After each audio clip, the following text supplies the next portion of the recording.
Cette fois-ci, c'est la marquise de Maintenon qui fait une scène au TNM. Cette marquise, épouse secrète de Louis XIV, est maintenant âgée de 48 ans. Le théâtre d'eau. Je vivais désormais à la cour, au 2e étage de l'aile du roi, dans 2 chambres de 6 pieds de haut. Si j'avais le malheur d'y entrer avec une coiffe un peu trop élaborée, je devais marcher plié en 2 comme mon pauvre Scarron. Le jour, la chaleur y était suffocante, tandis que la nuit, j'étais glacée jusqu'aux os.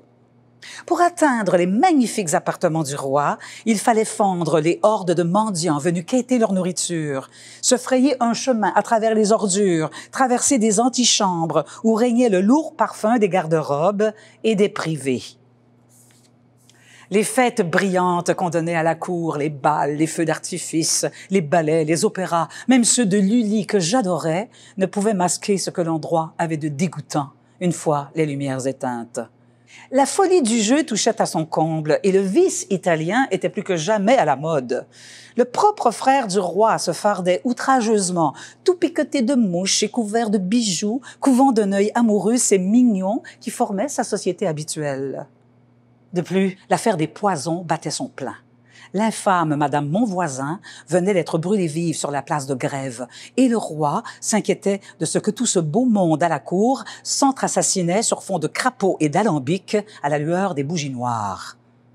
Un soir, qu'il avait apporté chez moi quelque travail urgent, comme cela lui arrivait de plus en plus souvent, il me demanda: « Saviez-vous, madame, que Madame de Montespan se fait lire les évangiles par de faux prêtres sur son corps dénudé et qu'elle se sert de poudre et de cœur de pigeon pour garder la place qu'on lui voit?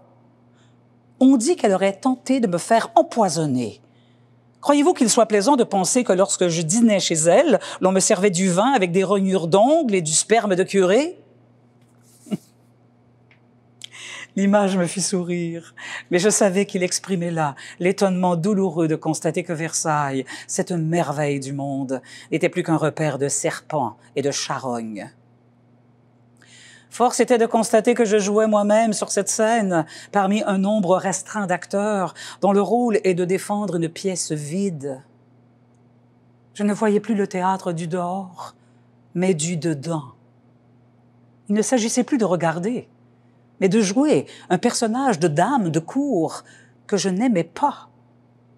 Oh, j'étais une excellente comédienne, mais je n'arrivais pas à m'identifier à mon personnage. Je ne vivais pas mon rôle, je le jouais. J'enviais l'acteur né, empli d'une fièvre intense, qui, dès le lever du rideau, retrouve une sorte d'état second dans lequel il oublie tout. Je n'oubliais jamais cette scène qui, pour moi, ne restait qu'une scène. Pendant que le public était transporté d'admiration en croyant voir un palais enchanté, je regardais la toile peinte et les trompe-l'œil. Ces admirables machines et ces belles illuminations n'étaient que des cordages remplis de suif et de cire. Je voyais le monde dans sa laideur pendant que 1000 gens étaient éblouis de son éclat.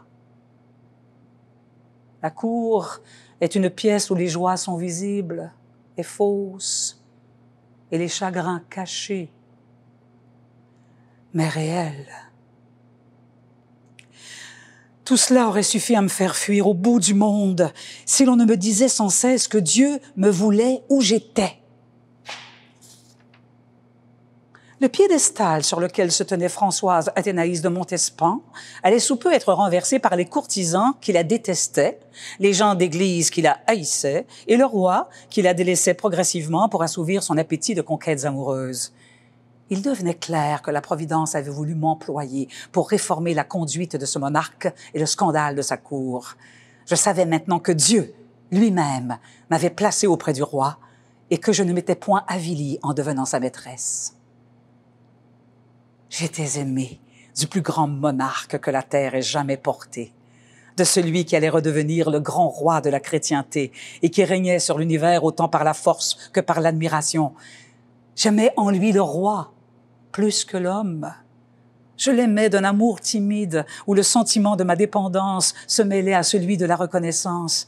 Je l'aimais dans la révérence et le mystère qu'on doit au Dieu. J'éprouvais une sensation surprenante à vouloir me soumettre à un maître, Je l'aimais sans retenue parce que je m'en savais aimée. J'étais dans cet état d'ivresse où l'orgueil de la puissance se mêle à la douceur d'être admiré et à l'étonnement d'être adulé. Lorsque la reine Marie-Thérèse mourut à l'âge de 43 ans, je sus alors que j'allais devenir reine de France.